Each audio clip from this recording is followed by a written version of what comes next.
Italian, a ragu typically means a sauce that's made with mince, tomatoes and onions, and that's exactly what we're going to do. But usually a ragu cooks for a long time. Laura, she's not going to cook it for a long time. This is a really quick ragu, isn't it? Yes, and you know that I like quick, simple dishes, so we are cheating a little bit today. I've actually got these Italian pork sausages. You can get them with fennel, pepper, chilli, so they're packed with flavour, which is good, and it's not going to take too long to cook at all. Exactly, it almost gives us a little head start on it, and as soon as it hits the heat, we'll taste the fennel seeds, we'll taste the garlic that's in the sausages. Exactly. You can make sauces a week before and you can have them in the freezer or something, and it's a really good midweek meal. So I've already actually had my fry pan heating up, Justine. Okay. Just because, you know, I like to speed things up in the kitchen. So a nice glug of olive oil, and I've been chopping up some garlic here, so I'll pop them straight in. And here's the onion for you. Thank you. It's a strong onion. And it looks like a lot of onion, but obviously the onions do reduce by about half the size, and you do need it for a nice sauce like this. Got chili flakes, so that teaspoon of chili flakes, and then a bay leaf, and just like to break that up a little bit. Great big bold flavours for a sauce like this. So Justine, we want to cook the onions for about 5 minutes, soften them, get a little bit of colour. And I reckon what we can do in the meantime is start to pick apart this sausage meat so it looks like mince. Sure.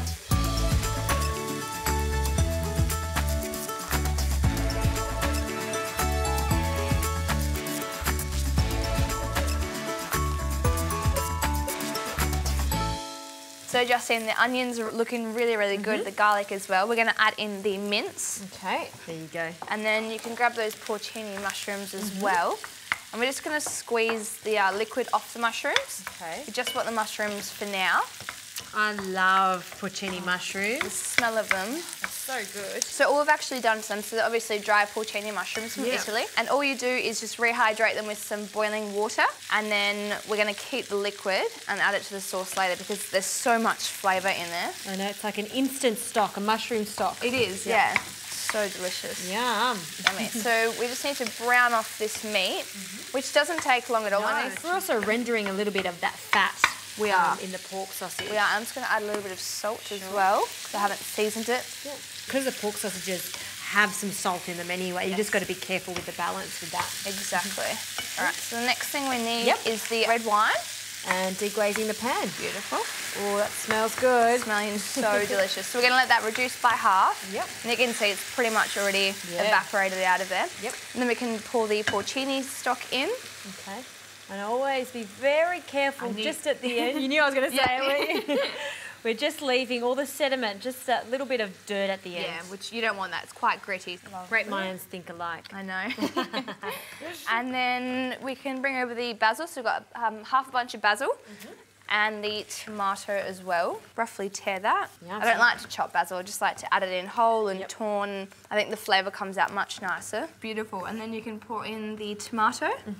And this is just classic passato or tomato puree. Beautiful. There you go. So we'll give it one final stir, get it all incorporated, and then we're going to pop a lid on, and we're going to leave it for about 25 to 30 minutes and just let it thicken up and cook out, and then we can add the pasta to it. Fantastic.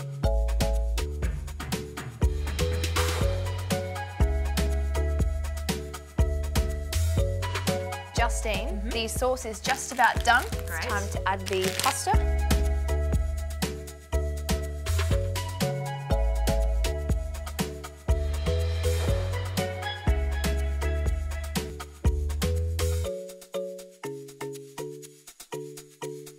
All right, Laura, I think everything is ready. I'll take the lid off this ragu. It's so thick and it smells delicious.